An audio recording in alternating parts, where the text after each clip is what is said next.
예, 스님 반갑습니다. 와. 아니. 스님, 오늘이 어떤 자리인지 아십니까? 아니 근데 우리 맨날 그 스튜디오 안에서 예. 우리 둘이서 그냥 약간 맞고 치는 느낌으로 했었잖아요. 예. 근데 여기는 사람도 뭐 그렇게 많은 건 아닌데 조금 있고 그다음에 이 부처님을 뵈니까 이게 제가 사실은 송광사 굉장히 좋아하는 절인데 그 부처님하고 똑같아요. 송광사 그 법당에서 뵙던 그런데 이 자리가 어디예요? 스님이 제가 항상 느끼는 거지만 촉이 좋으세요, 스님. 여기가 바로 송광사 서울 분원 법련사가 되겠습니다, 스님.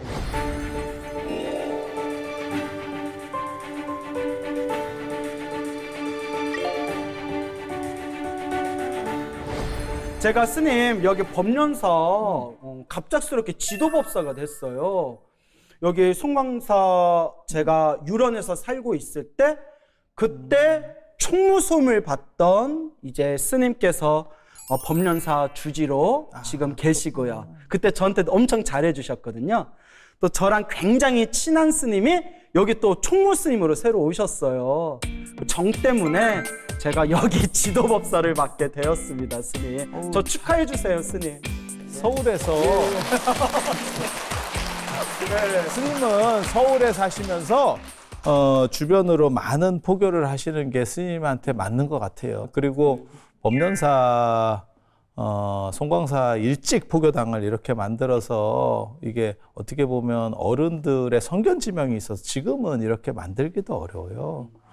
그런데 이제 스님이 다시 오셨으니까 우리 주의 스님과 함께 해서 큰 시너지를 일으키면 지금 현재 종단에서도 포교를 굉장히 중요한 덕목으로 생각을 하고 사실 조계종이 조금 단점이 너무 수행 쪽에 치우치다 보니까 포교가 약간 떨어지는 그런 부분이 있는데 지금은 수행과 포교가 같이 가야 이게 새의 두 날개와 같은 거라서 그래서 두 분 스님께서 쌍으로 잘 맞추시면 서울 불교를 다시 일으키면서 뭔가 획을 긋는 일대 전환이 이루어지지 않을까 싶습니다. 근데 스님 제 계약제라서 예, 이제 우쩍한 말이고요. 그래서 이렇게 오늘 서울 법련사에서 스님 모시고 여기 앉아 계신 분들이 다 스님 광팬들이에요. 우리 박수 한번 크게 드려요.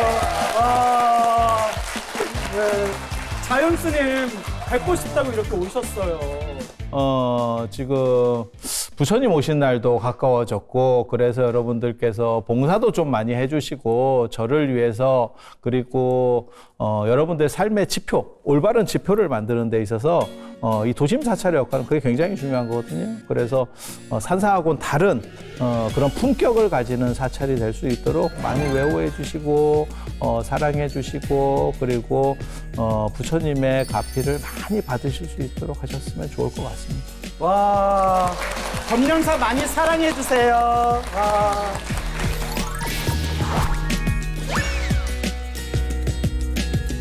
자, 스님 오늘 이렇게 오랜만에 만나 뵙게 되어서 반갑습니다, 스님.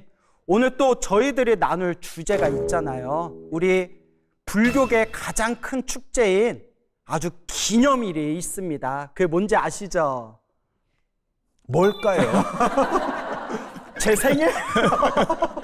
제 생일은 아니고 부처님 오신 날이 코앞에 있습니다, 스님. 부처님께서 세상에 출현하신 의미란 무엇인가? 그냥 한마디로 딱 말씀을 한다면 뭐라고 하시겠습니까? 인간의 자유와 진정한 행복의 좌표를 제시해 주신 거죠. 그래서 우리가 그런 얘기 하잖아요. 예불에서도 3개 도사, 그게 뭐 요령 흔드는 그 도사가 아니고 인도자. 그래서 우리를 진리와 자유로 인도해 주시는 분. 그리고 부처님이 안 계셨으면, 그래서 불교는 저는 부처님을 믿는 종교라고 생각은 안 해요. 나 자신을 믿고 부처님을 어떻게 보면 등대와 같이 여기면서 부처님을 닮아가려고 하는 사람. 그러니까 부처님은 우리 선배이자 좌표가 되는 분이죠. 그리고 가끔 이제 가피도 좀 내려주시고. 이건 이제 보너스입니다. 보너스로 이렇게 배당이라고 주식으로 얘기하면 약간 배당틱하게 그런 거 별로 안 좋아하시네요, 여러분들. 창피해요. 그러니까 부처님께서 세상에 출현하신 진정한 의미는 자유와 행복이다. 그렇게 딱 이제 스님은 말씀하시고 싶으신 거죠? 그렇죠. 사실 그리고 모든 사람에게 지금 경제력이 높아지고 그다음에 생활소득이나 이런 수준들이 높아져도 인간의 자유에 대한 갈망, 그 추구는 그치지 않는다는 생각을 해요. 예술이나 지금 드라마나 영화에서 보면 더 말 안 되는 이야기들이 더 많거든요. 그러니까 합리성을 넘어서는 그러한 진정한 자유. 그리고 그것이 도시라고 하는 이제 어떻게 보면 갇혀 있는 것 속에서 탈출이라고 하는 욕구로 분출되는 게 아닌가 싶어요. 그리고 부처님은 아시다시피 금수저잖아요. 스님이 좋아하는 금수저예요. 스님 금수저 좋아하시잖아요. 좋아하진 않아요. 그러니까 금수저이고 이거 싶어하는 거지. 내가 못 가졌기 때문에 없어 보이는 거 엄청 싫어하시잖아요. 금수저들하고 좀 같이 있었으면 좋겠어요. 저는 금수저가 아니더라도 스님하고 같이 있으니까 너무 좋아요. 오. 받아주지만 자꾸 받아주니까 계속 한다니까. 사람이 이상해지잖아, 내가.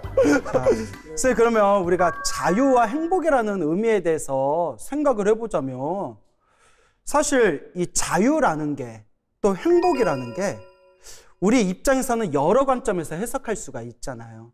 스님께서는 부처님께서 출현하신 진정한 의미는 자유와 행복이다라고 하셨지만 그렇다면 부처님께서 출현하시지 않았을 때는 자유와 행복이 없었던 거냐?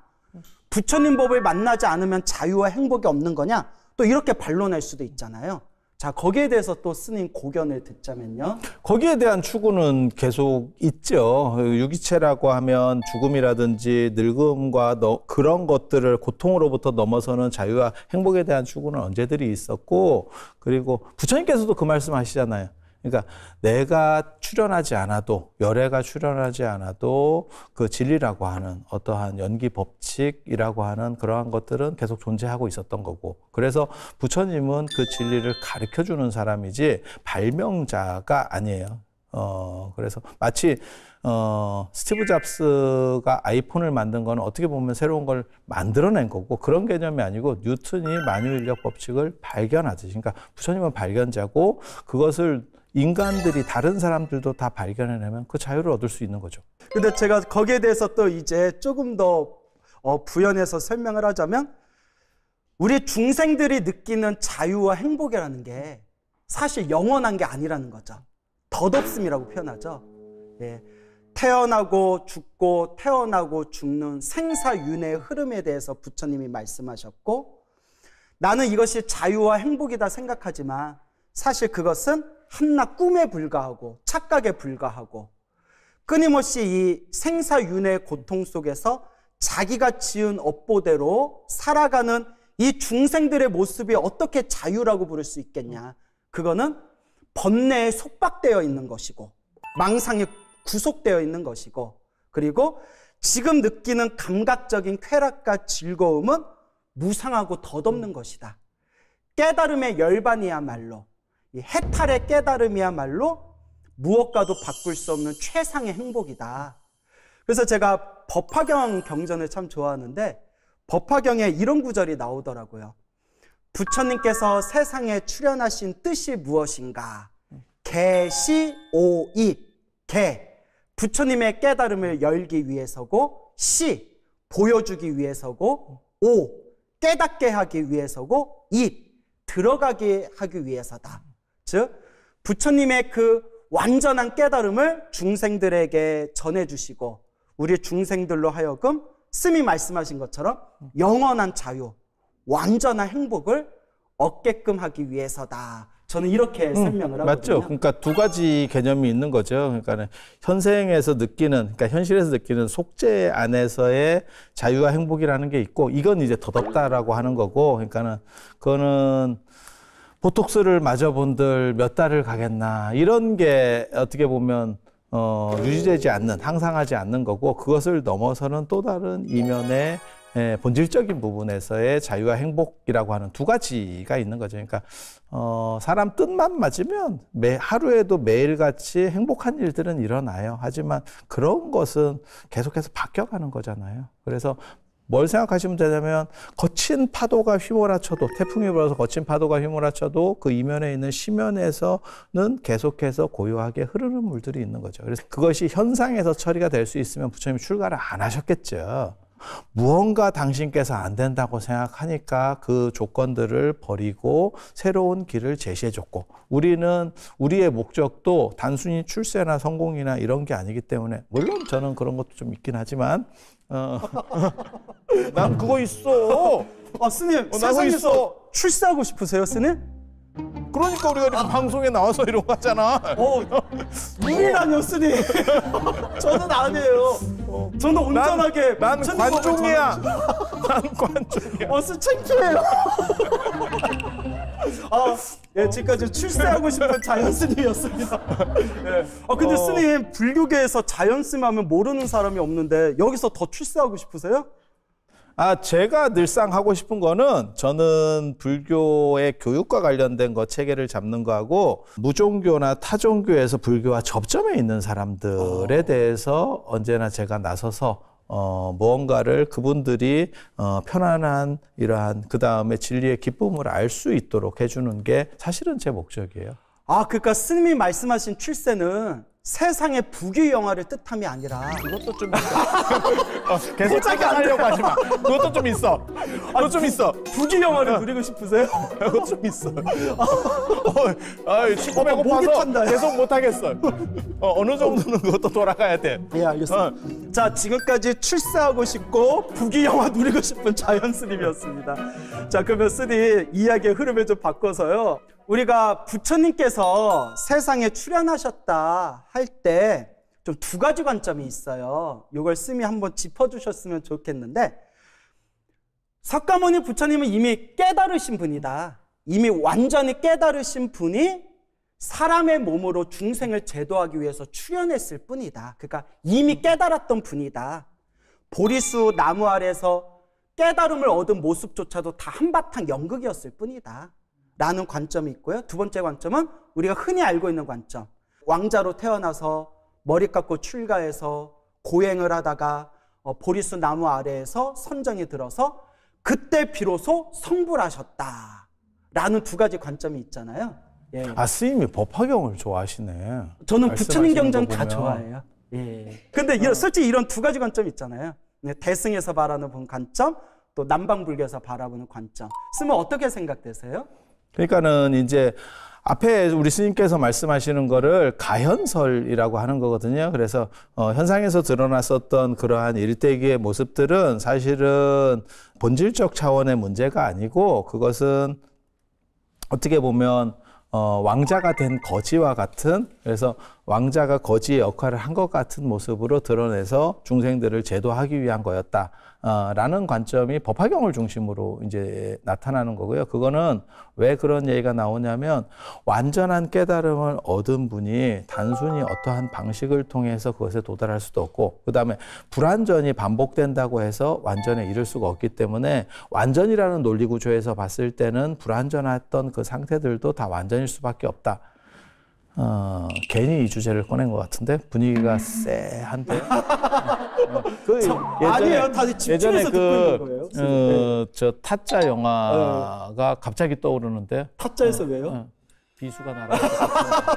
아니요, 집중해서 듣고 한 있는 장은 거예요. 한 장은 위에, 한 장은 밑에, 아기에게는 밑에. 선생님, 그 타짜에 그거 나오잖아요. 아시라 발발타 그거 나오잖아요. 선생님, 근데 머리 깎은 출가자가 타짜 얘기하니까 좀 이상한 것 같아요.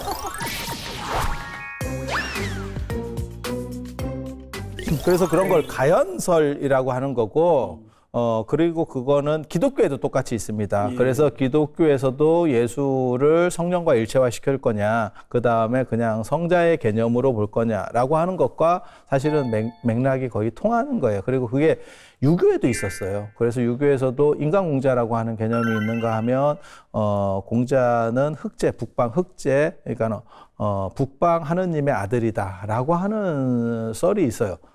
그래서 이런 그러니까 종교에는 완전성에 대한 추구가 있기 때문에 교조가 완전하지 못하면 내가 거기까지 다가갈 수 있느냐의 문제가 벌어지는 거예요. 내가 쉽게 말해서 구원받고 내가 의지처로 삼는 분이 어떻게 해서 불완전 상황에서 이루었어요 라고 하는 거를 받아들이기가 쉽지 않아. 그래서 이런 현상들이 다 모든 종교에서 거의 공통으로 이루어지는 나타나는 모습이고, 이것도 하나의 타당성이 있는 주장이에요. 만약에 이게 불가능한 주장이었으면 모든 종교에서 보이지도 않을 거고, 그리고 어느 정도 전승되다가 사라졌겠죠. 그래서 그렇게 되는 게 있고, 또 하나는 남방불교나 안 그러면 초기 불교에서 나오는 것처럼 3대 아승기급 547생 동안의 보살도를 닦아서 마일리지를 축적해서 그 결과로서 양적인 것들이 질적으로 전환되는 거예요. 그러니까 뭐가 똑같은 거냐면 다이아몬드 흑연이 압력을 받아서 어느 순간에 다이아몬드로 질적 전환을 이루었다. 그것이 깨달음이다. 라고 말하는 거예요. 그래서 두 가지 다 충분히 설득력 구조는 있고, 종교는 정답의 문제가 아니고 내가 어떤 것을 받아들여서 행복하냐의 문제도 상당 부분이 있어요. 인식론적 부분이거든요. 그래서 저 같은 경우도 두 가지를 다 받아들여요. 만약에 노력하는 사람의 입장에서는 부처님이 단계적으로 나아가서 부처님이 됐어요라는 걸 인정을 안 하면 어떻게 되냐면 나는 안 될 것 같아. 나는 안 될 것 같아. 그래서 그쪽을 받아들이는 거고, 만약에 가피라든지, 제가 가피를 상당히 좋아하거든요. 그런 게 가능하려면 부처님이 아주 굉장히 완전한 분이어야 돼요. 자, 그러면 이제 스님 입장에서 제가 질문한 부분 있잖아요. 원래 완성되신 부처님이 시다르타 왕자로 태어나서 보리수 나무 아래에서 깨달는 모습을 일부러 보여주시고 중생을 제도했다라는 썰도 일리가 있고, 보살이 이제 시다르타 왕자로 태어나서 출가해서 보리수 나무 아래에서 비로소 완전히 성불하고 중생을 제도했다는 썰도 일리가 있다. 하지만 이제 가피 받는 입장에서는 그래도 완전하신 부처님께서 중생을 제도하려고 중생의 모습으로 나타서 성불하는 모습을 보여준 게 더 끌린다. 이 정도로 정리하면 되겠습니까? 많이 끌리죠. 예. 좋네요, 스님. 자, 그러면 스님, 불자님들이 질문을 많이 하는 그런 내용이 하나 있는데 제가 오늘 스님께 대표로 제가 질문을 드리겠습니다. 혹시 이런 질문들을 좀 하세요. 부처님 생애 공부하신 분들이, 스님, 아기 부처님이 태어나서 7걸음을 걸으셨다는데 왜 7걸음을 걸으신 거예요? 라는 질문을 간혹 하십니다. 스님은 답을 아시리라 생각이 됩니다, 스님. 그게 왜 7걸음인지에 대해서 여러 가지 이야기들이 있었는데, 제가 책을 쓰기 전까지는, 그리고 제가 논문을 쓰기 전까지는, 우리 그 고익진 선생님께서 뭐라고 말씀하셨냐면, 6도를 넘어서는 깨달음의 7째 걸음. 그러니까 6도 윤회를 넘어서는 깨달음이라는 걸로 말씀을 하셨어요. 네, 저도 그 책 본 기억나요. 그래서 제가 딱 보는 순간 이게 뭐지? 이런 생각을 하게 됐고, 어떤 것과 관련된다라고 저는 생각하냐면 그 직행필보거든요. 땅에서 내리자마자 7걸음을 걸었다.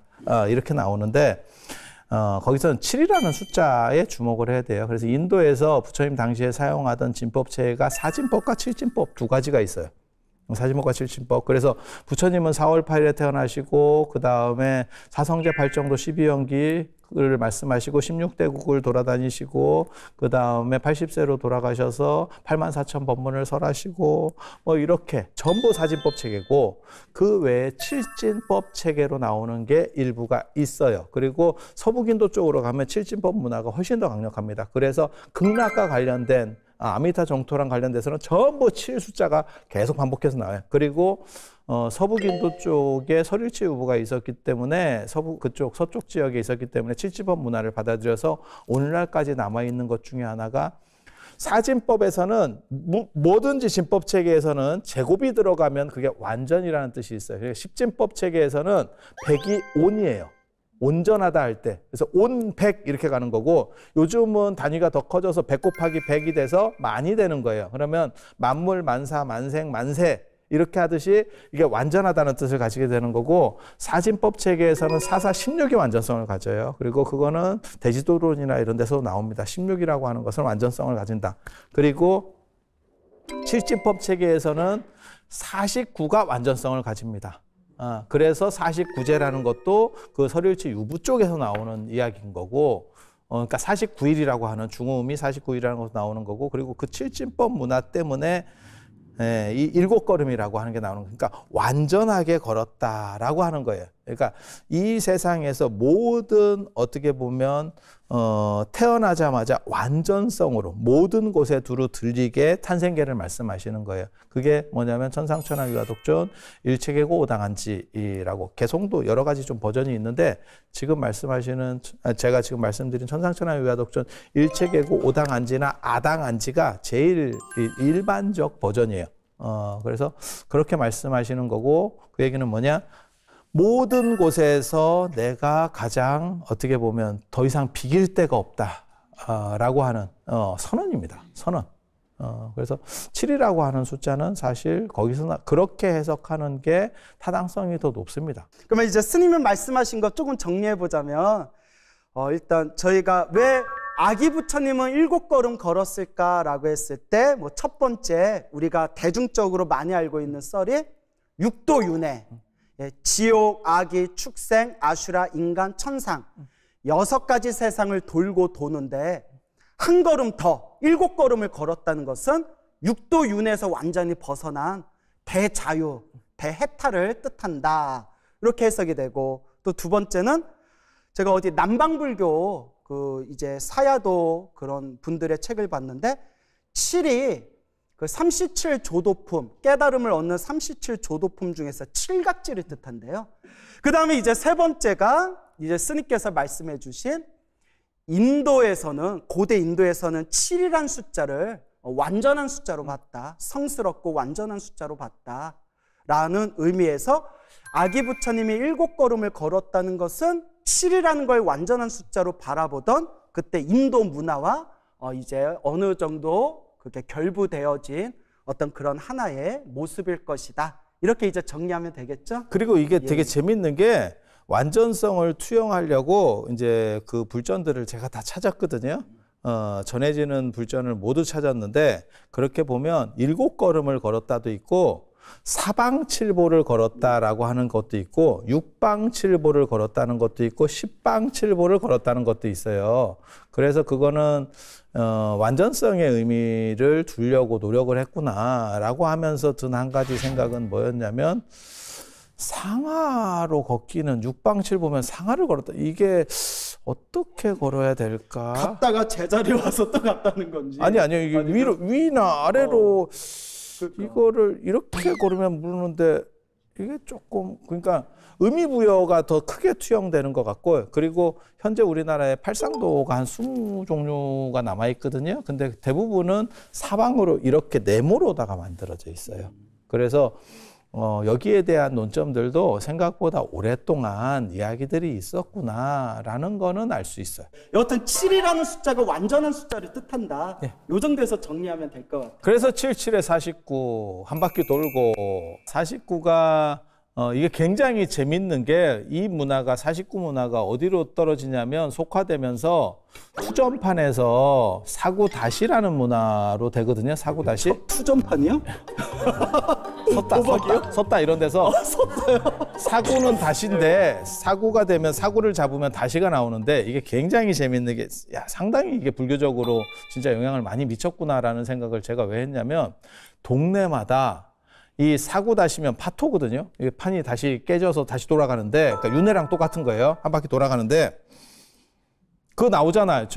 타짜에도 또 타짜가 나오는데, 타짜에서 그 고니가 내가 남자 어떡하지요? 이렇게 해서 사구다시네. 그러니까 그때 걔가 뭐라고 얘기하냐면, 묶고 더블로 가.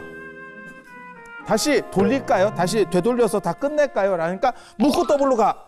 이랬다가 한 번에 날아가는 사건이 벌어지거든요. 그러니까 사구는 어떻게 보면 완전히 한 바퀴를 돌리는, 그 다음에 다시 리셋하는 의미가 있어요. 그리고 그게 투전판으로까지 들어오는 건데, 서타판으로 들어오는데, 재밌는 건 동네마다 이렇게 관찰했어요. 제가 한국 문화를 연구를 하면서 느낀 게 뭐냐면 어떤 동네에서는 사구가 땡은 파토를 못 시켜요. 근데 이런 얘기를 왜 제가 계속 들어야 되는지 아니. 이게 굉장히 불교적으로 중요해. 땡이요? 네. 사구 뭐라고 하셨죠? 사구 떼시? 아니 사구 다시인데. 사구 다시? 사구 다시를 못 들어봤어요? 아 저는 도박을 못 해봤어요. 그렇게 하면 나만 이상해지잖아. 아니 예, 도박 사구 다시를 처음 들어봐요. 사구 그래요? 다시. 예. 예. 스님은 다시다 이런 것만 아시는구나. 그래서 사구 다시 들어봤죠? 이렇게 나오면 안 되는데?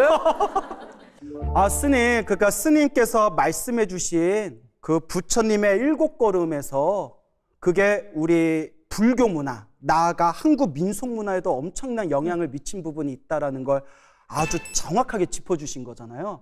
제가 스님하고 대화하다 보면 스님의 이 박학 다식함은 어디서 나오나. 그래서 나도 놀라워. 스님도 놀라시는군요. 예. 나도 깜짝 놀라시는군요. 예. 저 오늘 놀랐어요, 스님. 예. 그래서 다시 한번 스님께 참 존경의 말씀을 올리고 싶고요. 그래서 스님 우리가 부처님 섰다 배워. 예, 나중에 한번 기회 될 때 개인 교습 좀 부탁드립니다. 우리가 부처님께서 이제 7걸음을 걸으시고 또 그 유명한 이야기 있잖아요. 한 손으로 하늘을 가리키고 한 손으로 땅을 가리키면서 청상천하 유아독조. 근데 불자들 딱 여기까지만 안 알아요. 하늘 위 하늘 아래 내가 오직 나홀로 가장 높다라고 하셨는데 사실 그 뒷구절이 여러 버전들이 있잖아요.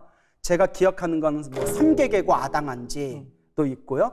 삼계 모든 세계가 다 괴로움이니 내가 마땅히 그들을 그 중생들을 편안하게 해주리라 라는 유명한 구절도 있고 한데 여기에 대해서 또 우리가 이 진정한 의미에 대해서 청상천하 유아독존이라는 그 의미에 대해서 또 짚어볼 필요가 있을 것 같아요, 스님. 그거를 사람들이 자꾸 뭐라고 얘기하냐면 뭐 인간의 해방, 그다음에 인간의 존엄성, 그다음에 뭐 인간 실존의 문제를 관통했다 이런 얘기들을 자꾸 하는데 다 쓸데없는 소리입니다. 그 뭐라고 해석하시고 싶으세요? 그냥 그대로입니다. 그냥 그대로.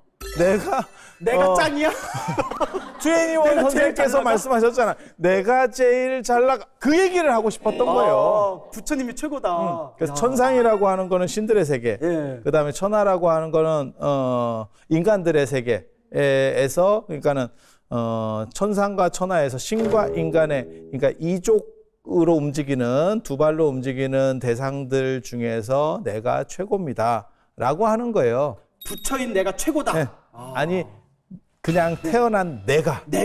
그 이유는 뭐냐면 그 내가가 아기 부처님 스스로 나를 뜻한 겁니까? 아니면 우리 각자의 나를 뜻하는 겁니까? 아니 그 아기 부처님. 아기 부처님 나.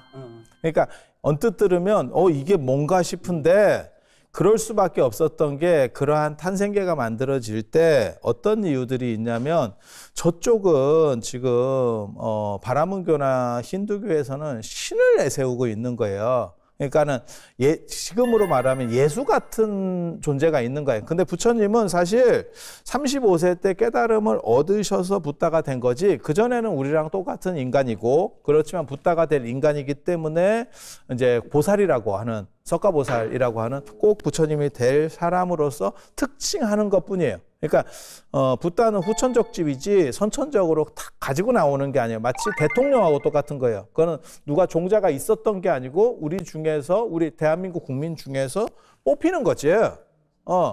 그렇게 하기 때문에 너네는 올 때는 찌리했지? 라고 이놈들이 자꾸 씹는 거예요.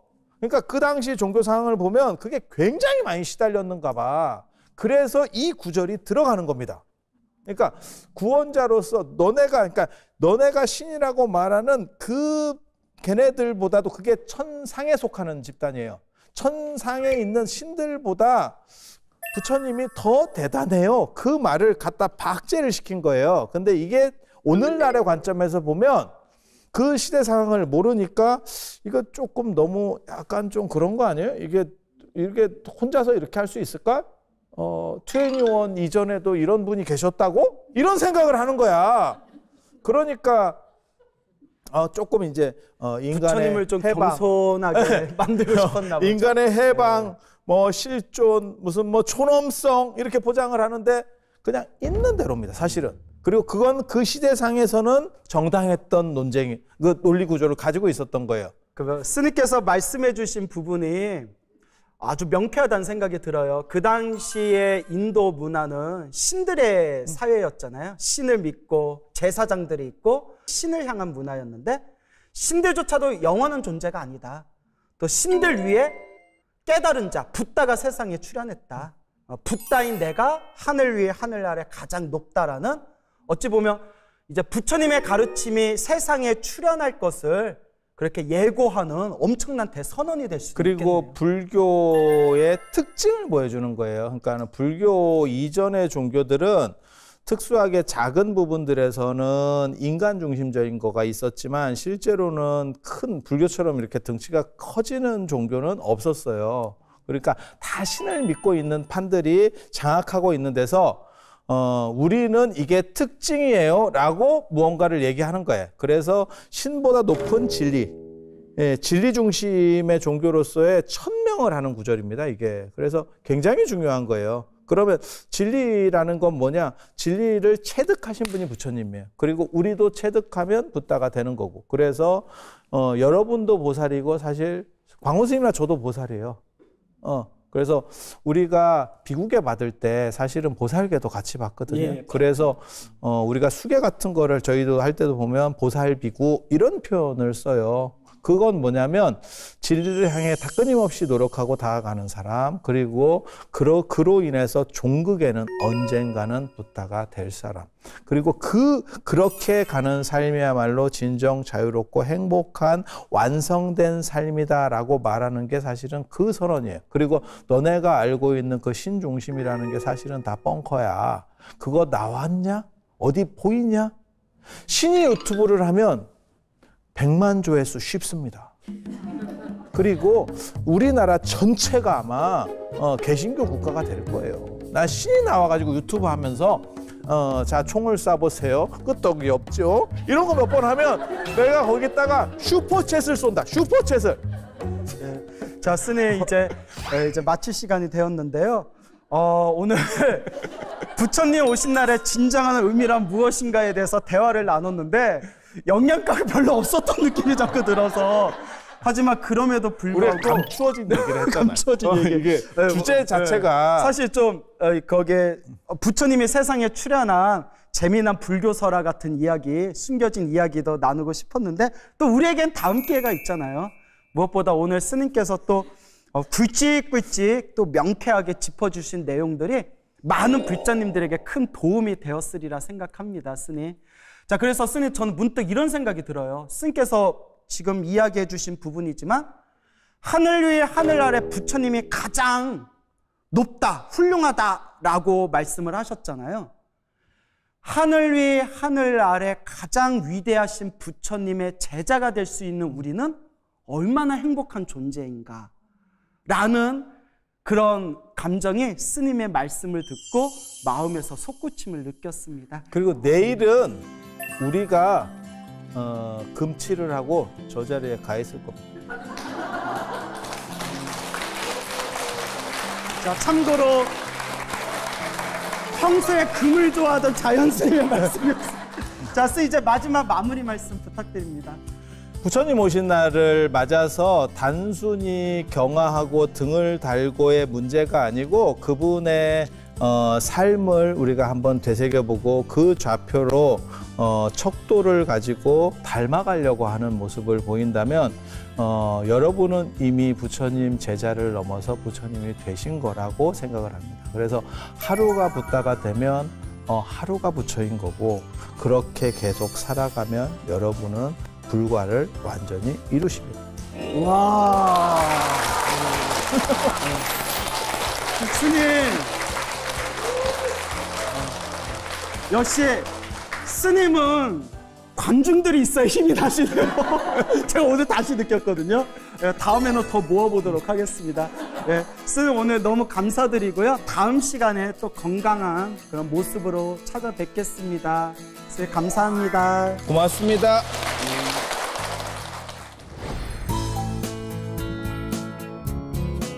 이해 못했던 것들을 막상 앞에서 보고 들으니까 이해가 훨씬 빨랐고 쭉 공부를 할 수 있을 것 같습니다. 자연 스님하고 광 스님이 또 정말 막스답게 말씀이 착착 맞아 떨어져서 정말 즐겁게 봤습니다. 그리고 젊은 분들도 자연 스님이나 두 분의 영향으로 많은 불자가 생겼으면 합니다. 불교가 조금 어떻게 보면 지루할 수도 있고 또 용어가 좀 많이 어렵고 딱딱해서 굉장히 그런 그렇게 많은 고정관념을 갖고 있었는데 너무 두 스님에 의해서 이제 가장 재미있게 풀어내 주셔가지고 굉장히 쉽게 다가갔고 또 재미있게 다가갈 수 있어서 좀 초보 불자로서는 정말 좋은 것 같습니다. 방송 포교 후원에 동참해 주신 분 중 추첨을 통해 속리산 달마 선원에서 범주 스님 선화등 달마도를 선물로 드립니다.